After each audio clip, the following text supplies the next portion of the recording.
de su escuela, de su fundación Leo Brouwer. Este es el primer tutorial y es un tutorial hecho prácticamente para lo que es la lectura en el pentagrama. Si ya conoces el tema, si ya crees que lees bien en el pentagrama, pues sencillamente pasa al siguiente. Pero, de todas maneras, yo recomiendo que igual lo veas para que te hagas una idea, para que veas conceptos que pueda que no conozcas y que te van a ayudar para más adelante comprender más cosas, porque lo del pentagrama no es solamente conocer dónde están ubicados los sonidos, la nota, los sonidos, sino otras cosas que vienen en él, porque el pentagrama tiene que contener todo lo que se llama música, porque no hay palabras, está el pentagrama y es lo que va a expresar, por eso es la recomendación. Bueno, entonces vamos a dar inicio al tema. Primero que todo, pentagrama. Penta significa 5. Es una palabra que quizás los aficionados al fútbol conocen porque hay un pentacampeón del mundo que es Brasil. Eso significa, ¿no? 5 veces campeón. Pentacampeón, pues 5 veces campeón. Pentagrama, 5 líneas. Aunque grama puede significar muchas otras derivaciones o sinónimos de la misma palabra, pero para el caso nuestro es línea. Entonces, pentagrama, 5 líneas. No nació como pentagrama originalmente. Se dieron distintas versiones de la partitura. Se usó el tetragrama, que era de 4, se usaron 3 líneas, se usaron 6 líneas, bueno, en fin, creo que se especuló, se hizo todo lo que se podía hacer, hasta que finalmente como que el pentagrama parece que fue lo que mejor funcionó de todo, por varias razones. Una de esas, y creo que es la razón principal, es la lectura, o sea, que el músico tenga gran facilidad a la hora de leer, la mayor facilidad posible, porque no se trata de complicar la vida, se trata al contrario de facilitar al músico llegar más fácil a la música, ¿sí? Tener como más cerca algo que posiblemente sin la lectura del pentagrama esté muy lejano. Bien, entonces, como verán, aquí tengo ya de antemano dibujado un pentagrama. Bueno, tengo 2. Y como ya les mencioné, eran muchas líneas adicionalmente, o muy pocas, y se quedó en 5, pero ¿qué significan las líneas? ¿Qué es lo que las líneas representan? Las líneas son la representación gráfica de los sonidos. ¿De cuáles sonidos? Bueno, ya hablando de música concretamente, estamos hablando de las notas musicales: do, re, mi, fa, sol, la, si, o otros sonidos que se llaman alteraciones, que se mencionarán más adelante. Y tenemos la representación gráfica de los sonidos no solo en las líneas, sino también en los espacios entre las líneas, ¿sí? Entonces, todo esto que está aquí, que ustedes ven aquí, es lo que a nosotros nos va a ayudar a leer, a tener acceso a cualquier pieza musical. Ya depende pues del nivel de cada persona. Entonces, aquí tengo 5 sonidos, pero no son los únicos 5 sonidos. Y no solo eso, los sonidos no tienen un final ni un principio. Realmente el sonido es infinito. Entonces, ¿por qué el sonido es infinito? Bueno, si ustedes me dicen cuánto es la mitad de 1, sería 0.5. La mitad de 0.5 sería 2.5. Numéricamente también se representa el sonido. A eso lo llamamos frecuencias, que normalmente se miden en hertz. Entonces, en la medida en que yo voy bajando, descendiendo en los sonidos, siempre voy dividiendo el mismo sonido, por decir algo, en la, lo voy partiendo a la mitad cada vez que desciendo. Y si yo pregunto cuál es el fin de eso, pues no existe el fin, ¿no? Y lo mismo sucedería hacia arriba, y más hacia arriba, porque hacia arriba es al contrario, hacia arriba se multiplica. ¿Sí? Entonces, si empiezo nuevamente con un la, el siguiente la emite una frecuencia que es el doble del anterior la. Entonces, hacia arriba se va multiplicando siempre por 2. Eso eso haría entonces que también sea infinito. Entonces, el límite real, está dado por dos cosas. Una, por la posibilidad de registro de los instrumentos, o sea, qué tantas notas tiene un instrumento. La voz también entraría a ser parte de los instrumentos. Y la otra posibilidad, pues, es la de nuestro oído. Nuestro oído tiene un límite. De pronto hemos oído hablar que algunos animales tienen la capacidad de oír frecuencias mucho más elevadas o mucho más bajas de las que el humano escucha. Esa es la limitante real que nosotros tenemos. No es limitante del sonido, el sonido no tiene límite, nosotros sí. Entonces, 5 sonidos. Esos 5 líneas representan 5 sonidos, más los 4 espacios que tengo entre las líneas representarían otros 4 sonidos. En total tengo 9 sonidos que abarca el pentagrama. Entonces ustedes me dirán, bueno, entonces, ¿cómo es que yo puedo a través de solamente un pentagrama representar toda una gama de sonidos muy amplia, que pueden ser mucho más de esos 9 sonidos que tengo allí? Pueden ser 15, 20, 30 sonidos. Si yo cuento las teclas de un piano tiene, no sé, 70 y pico de teclas, ¿sí? Cada tecla sería un sonido, pero no tengo 70 líneas o entre líneas y espacios 70. ¿Qué es lo que sucede allí? Bien, pues descubrieron una cosa. En primer lugar, hay un registro más usual que otro, ¿sí? Hay un registro que es el registro más agradable de la mayoría de instrumentos, y según el instrumento puede tener un registro más agradable en la mitad de lo que llamaríamos sonidos medios, el sonido promedio. Hay otros que tienen unos registros muy agudos y es donde suena bien, y hay otros que tienen sonidos muy bajos que es donde suenan bien. Igual tenemos los distintos instrumentos con distintos timbres y distintos registros con eso. Entonces, ¿qué sucede?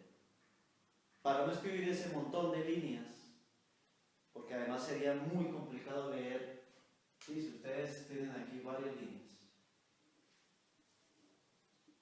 imagínense todo este grupo de líneas, y yo ubico un sonido aquí, pues es como de rapidez, es muy difícil saber qué sonido es, tendría que contar líneas, ¿no? En cambio, si yo tengo solamente 5 líneas, pues es mucho más fácil de contar. Entonces, ¿qué sucedió? Pasa una cosa, y es que cuando crearon algo llamado claves, las famosas claves, posiblemente no se sepa que hay varias claves, en total son 3 claves. Si no estoy mal, también se probó con muchas claves, pero finalmente quedaron 3, que son las 3 claves que se usan, y se usan por igual. No se usa más la clave de sol, que es la que la mayoría conoce, que es la clave que tiene esta forma, ¿sí? No solamente se usa esa, también está la clave de fa, y está la clave de do. Es algo así como esa que está allá. Entonces, ¿qué hacen las claves? Me dan a mí a entender el registro que voy a usar. Entonces, claro, si un instrumento usa frecuencias agudas, pues ¿para qué hago yo las líneas que el instrumento no va a usar? ¿Cierto? Los sonidos que él no va a usar, o que si los usa con poca frecuencia. Entonces, uso una clave que represente los sonidos más agudos. En este caso, si voy a representar los sonidos del registro alto, uso la clave de sol. Si tengo un instrumento que tenga registros medios, como por ejemplo la viola, uso la clave de do. Y si tengo un instrumento que use registros bajos, uso la clave de fa. Entonces, ¿qué pasa? Ya de antemano descarté un montón de líneas que no voy a usar, o por lo menos las voy a usar muy poco. Esa es la idea de las claves, y por eso el nombre, ¿no? Clave, son claves. Bien, entonces, ¿qué sucede? Vamos ahora sí a entrar en materia en lo que es la lectura del pentagrama. Bien, entonces, primero que todo, tenemos que saber de dónde vamos a partir. Normalmente, en la actualidad manejamos el do como el primer sonido, ¿sí? Es muy relativo, no se puede considerar el do como el primer sonido porque, como ya mencioné anteriormente, no hay ni un principio ni un fin, el sonido es infinito hacia arriba o hacia abajo, entonces no habría primer sonido. pero tenemos que tener un punto de partida, como decir el punto 0 o el punto 1 de partida. Voy a tomar el Do como ese punto de partida y lo voy a poner en la primera línea, sin que necesariamente se escriba allí. Solamente quiero dar a entender el ejemplo dando el punto de partida en la primera línea con el Do. Entonces voy a escribir en la primera línea el Do. Bien, como se dan cuenta, la nota se escribe abarcando la línea, ¿sí? O sea, que pise la línea. Como se dan cuenta aquí, atraviesa el círculo, que es con el que estoy representando la nota. Esta nota entonces es el Do. Ahí tenemos la C, que en notación griega es el Do. Bien, entonces, si este es el Do y sigo en orden ascendente las notas, la nota que sigue del Do es el Re. Como ya mencioné también, entonces las notas se colocan en líneas y en espacios. Una línea es una nota o un sonido y el espacio también es una nota, un sonido. Bien, tengo el Do en la primera línea. ¿Qué seguiría después del Do? En orden ascendente, seguiría el Re.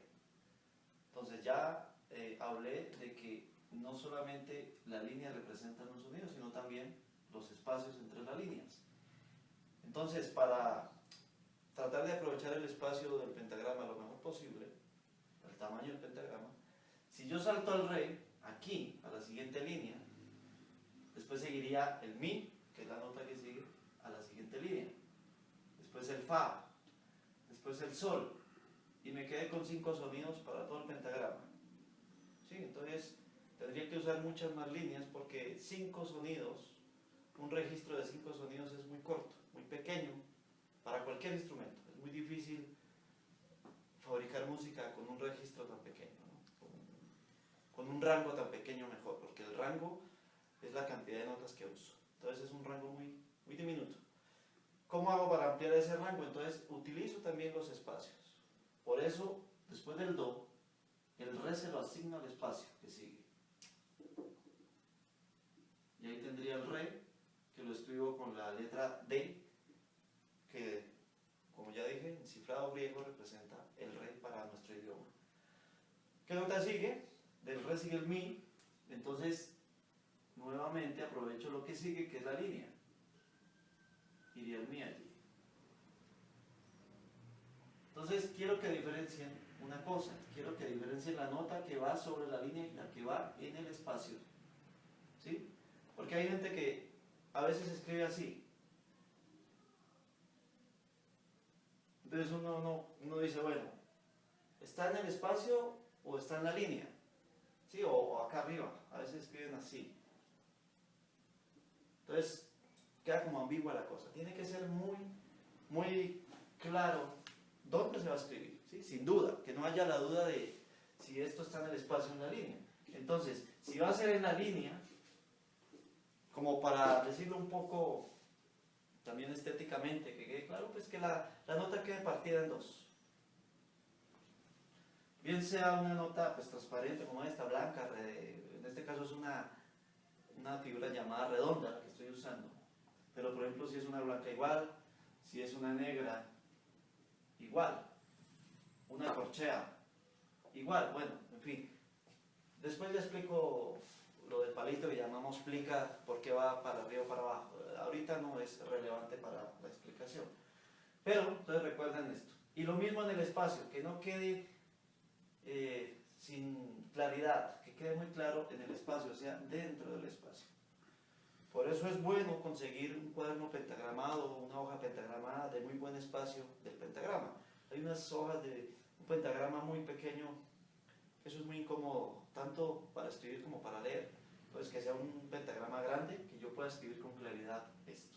Por eso estamos usando estos pentagramas, creo que son bastante visibles y donde puedo explicar muy bien eso. Bien, entonces, sigamos acá. Iba en el Mi. Sigo con el Fa, siguiente espacio. Sigo con el Sol. Sigo con el La. sigo el si y sigo con el do. Bien, ahí está. Entonces nuevamente me encontré con el do. Yo normalmente explico esto igual que las horas del reloj. ¿Sí? ¿Por qué? Porque tenemos 24 horas durante el día, pero nosotros usamos 12 y 12. O sea, después de las 12 del mediodía o de las 12 de medianoche, volvemos a empezar con 1. Entonces, cada 12 empieza un ciclo durante el día o durante la noche. Entonces, ¿cuál es el ciclo aquí? El ciclo es cada 7 sonidos. Aquí tengo 1, 2, 3, 4, 5, 6, 7. Al octavo sonido estoy repitiendo el primero. Bien, entonces aquí ya tengo la primera octava. De do a do. Y creo que está clara la idea de cómo es que voy interpretando los sonidos y cómo los voy colocando en el pentagrama a partir de un punto de partida. Asumamos nuevamente que este es el do. Pero esto no es del todo cierto si no tengo algo clave. O sea, la clave. Por eso se llama así. Si no tengo la clave, es decir que esta nota es el do, no es del todo cierto. De hecho, a menos que yo le diga a alguien que es el do, es imposible definir qué sonido es este si no tengo la clave. Esa es la que ya me va a decir a mí qué sonido es este realmente. Simplemente coloqué el do como punto de partida para explicar cómo se van a colocar de ahí en adelante los sonidos. O sea, el orden de la escala y cómo se ubicarían a partir de un sonido. Pero vamos a hacerlo con otra nota que no sea el do. Voy a cambiar el orden de los sonidos. Bien, vamos a empezar entonces desde otro sonido. Este es un mi. Asumamos que ahora es un mi. ¿Y qué pasa? ¿Cómo ordeno los siguientes sonidos? Igual, hagan de cuenta como si estuviéramos contando. Si yo tengo el do como primero, el segundo es re. El tercero es mi, el cuarto es fa y así sucesivamente. Ahora, pongo otro punto de partida. Ahora es el mi. El mi está en primer lugar. Pero siempre después del mi, no importa que esté en primer lugar, en tercero, o en quinto, o en último lugar, siempre después del mi, en modo ascendente, sigue el fa. Y ahí está. Y nuevamente seguiría al espacio. Sol, la, si, hasta llegar nuevamente a la octava, que sería otra vez la nota mi. O sea que si yo parto de otro sonido, que este sea un sol, bueno, entonces sol, la, si, do, sigo el mismo patrón igual. Es un patrón numérico, ya que los sonidos entre sí siempre van a tener la misma distancia, siempre van a tener la misma relación. Bien, ahora quiero explicarlo en sentido descendente. Digamos que ahora tomo el do en la última línea. Digo do, pero ya, como ya mencioné, puede ser do, mi, fa, sol, cualquier sonido, ¿sí? Lo importante no es qué sonido es, sino cómo a partir de ese sonido voy a organizar los otros. Entonces, antes del do, ahora es antes, hacia abajo los asumo los sonidos como antes, descendente. Entonces, antes del do está el si, iría en el espacio. Antes del si, el la, ya saltaría a la línea siguiente. Tengo el sol ahora, tengo el fa, tengo el mi, tengo el re y finalizo nuevamente con el do. ¿Sí? Ahí está. Entonces, ahí está la octava en forma descendente. Entonces, claro, debo aprenderme la escala no solo en orden ascendente, ¿no? Debo dominarla muy bien en cualquier sentido. Incluso debo dominarla saltando sonidos, bien sea, por ejemplo, me salto un sonido por medio, do, la, fa, re, si, y así sucesivamente, ¿sí? Lo mismo en orden ascendente, do, mi, sol, si, re, o saltando dos sonidos, por ejemplo, do, fa, si, mi, la, etc. Eso debo dominarlo muy bien, porque eso me va a permitir la lectura muy fluida. Entonces, además, otra cosa, antes de que me olviden, esto es el ejemplo, pero la música no está escrita así todo el tiempo. Sería muy aburrida, monótona, poco original y se acabaría. Yo puedo colocar infinidad de órdenes en los sonidos. Es lo que llamamos la melodía. Y es lo que precisamente distingue una canción de otra. ¿Cómo están acomodados esos sonidos? Ah, esta canción. ¿Por qué? Porque el orden ya lo tengo establecido, distinto a otra canción, que es lo que la diferencia. Bien, entonces, ahora sí, viene lo de la clave.